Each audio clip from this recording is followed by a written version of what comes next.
नमस्कार दोस्तों, मेरा नाम है अभिषेक। तो चलिए वीडियो शुरू करते हैं। तो आज हम लोग बेसिकली इंटरनेशनल म्यूचुअल फंड्स के बारे में बात करेंगे और ये भी देखेंगे कि कैसे US based international mutual funds ने हमारे म्यूचुअल फंड इंडस्ट्री में काफी धमाल मचा के रखा है। तो सबसे पहले बात करते हैं number of folios in global funds की।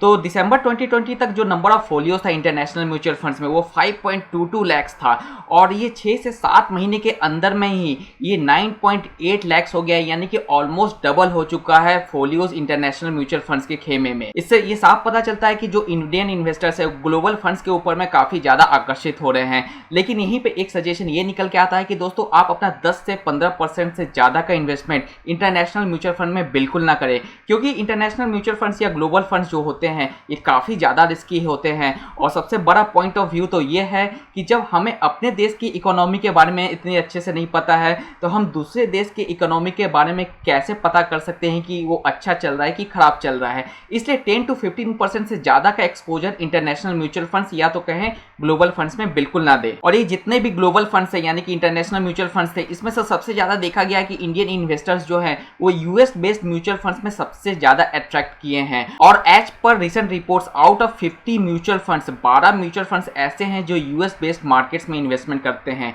10 म्यूचुअल फंड्स ग्लोबल फंड्स हैं और 6 म्यूचुअल फंड्स भी ग्लोबल फंड्स हैं, लेकिन ये बेसिकली सेक्टोरल और थीमेटिक बेस्ड पे हैं, जैसे कि consumer spending, companies focused on innovation and climate change. तो इस तरीके के सेक्टोरल इन्वेस्टमेंट में भी काफ़ी ज़्यादा इंटरनेशनल म्यूचुअल फंड ने अपना एक्सपोजर लिया है। इसके बाद में 5 फंड्स ऐसे होते हैं जो इमर्जिंग मार्केट्स में इन्वेस्ट करते हैं और 3 फंड्स ऐसे हैं जो कि यूरोपियन रीजन में इन्वेस्टमेंट करते हैं।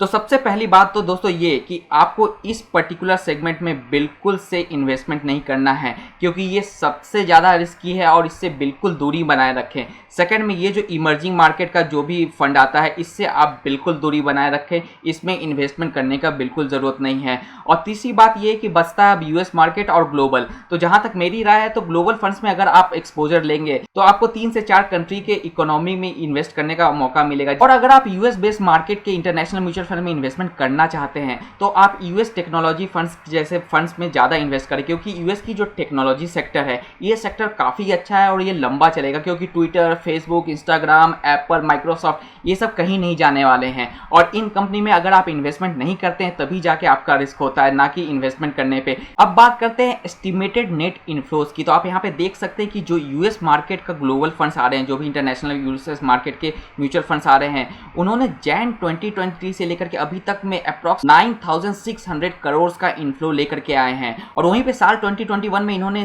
5000 के अप्रॉक्स में इनफ्लोज लेकर के आने में कामयाबी हासिल की, यानी कि हमारे मार्केट में यूएस बेस्ड म्यूचुअल फंड्स का काफ़ी ज़्यादा दबदबा है। और जहाँ तक ग्लोबल फंड्स की बात करें तो अभी तक का टोटल इन्वेस्टमेंट 3000 करोड़ का बन के आया है ग्लोबल फंड्स में, और वहीं पे साल 2021 में 2700 करोड़ का इन्वेस्टमेंट बन करके आया है ग्लोबल फंड्स में।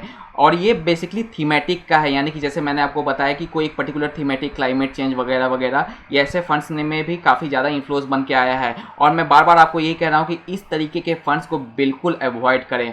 और ग्लोबल मार्केट्स में भी आप यहाँ पे देख सकते हैं क्या कि इसमें अभी तक 676 करोड़ का ही इन्फ्लोज आया है और जनवरी 2020 से अभी तक में 2400 करोड़ का इन्फ्लोज आया है। और जैसा कि मैंने आपको बताया कि गोल्ड माइनिंग कंपनीज और इमर्जिंग मार्केट्स, इन सब में भी इन्वेस्टमेंट करके अपने पैसे को दांव पे मत लगाए। इनसे आपको कंप्लीटली दूर रहने की कोशिश करनी चाहिए। चाहे इन्फ्लोज इसमें ज़्यादा आए कम आए, आपको ऐसे सेक्टर में इन्वेस्टमेंट करने की कोई ज़रूरत नहीं है। जहाँ तक टॉप ग्लोबल फंड्स की बात करें जिसको कि सबसे ज़्यादा मैक्सिमम इन्फ्लोज आया है, तो एक्सिस ग्लोबल इनोवेशन फंड जिसका एफओएफ रिसेंटली आया था, उसने 1600 करोड़ का इन्फ्लोज लेकर के आए हैं अपने इस पर्टिकुलर एफओएफ में। उसके बाद में मोतीलाल ओसवाल है जो कि 1200 करोड़ का इन्फ्लोज लेकर के आए हैं। उसके बाद में आपको एडेलवेसिस का ग्रेटर चाइना है, एसबीआई का इंटरनेशनल एक्सेस म्यूचुअल फंड है जो इसका रिव्यू मैंने रिसेंटली किया था। और उसके बाद में आप यहाँ पे देख सकते हैं क्या कि एडेलवेसिस यूएस टेक्नोलॉजी फंड भी है, पीजीआईएम भी है, फ्रैंकलिन इंडिया फीडर फंड भी है और कोटेक नैस्डैक 100 एफओएफ भी है। और आप यहाँ पे देख सकते हैं कि इन सारे ग्लोबल फंड्स ने काफ़ी अच्छा खासा रुपया अपने म्यूचुअल फंड्स के थ्रू इन्फ्लोज लेकर के आए हैं।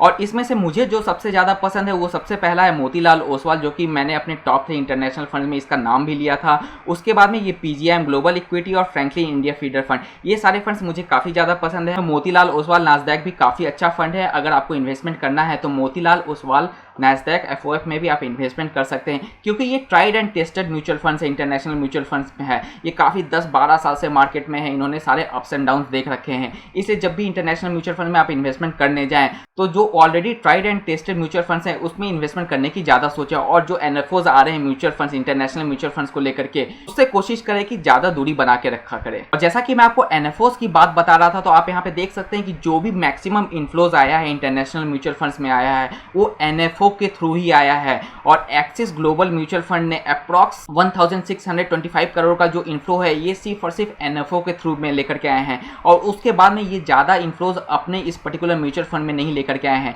जून में बस ये 36 करोड़ के आसपास का इन्फ्लो बना करके आए हैं। इसलिए ये जो कंपनीज होती है, जो भी एनएफओ लाती है, बहुत ही बज़ क्रिएट करती है मार्केट में, और ये आपको अट्रैक्ट करती है क्या कि प्लीज़ आकर के इन्वेस्टमेंट करें। इसलिए मैं आपको हमेशा कहूँगा कि जो एनएफओज है उसमें थोड़ा सा सतर्कता बरतें, और ज़्यादातर जो tried and tested mutual funds हैं उसमें ही ज़्यादा इन्वेस्टमेंट करें।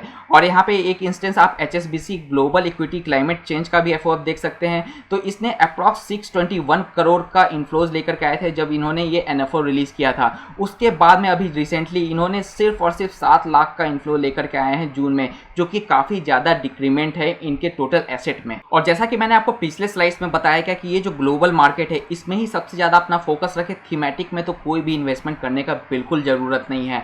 और जहाँ तक यूएस मार्केट्स की बात है, तो जो भी यूएस मार्केट में जो भी फंड्स ज़्यादा टेक्नोलॉजी सेक्टर में अपना इन्वेस्टमेंट कर रहे हैं तो उसमें इन्वेस्टमेंट करके आप अपने पैसे को अच्छे से बढ़ा सकते हैं। तो आशा करता हूं दोस्तों आज का वीडियो आपको पसंद आया होगा। इसी तरीके के इन्फॉर्मेशन और एजुकेशनल वीडियोस के लिए हमारी टीम के साथ में जुड़े रहें। तब तक के लिए दोस्तों खुश रहें, स्वस्थ रहें एंड कीप इन्वेस्टिंग। जय हिंद।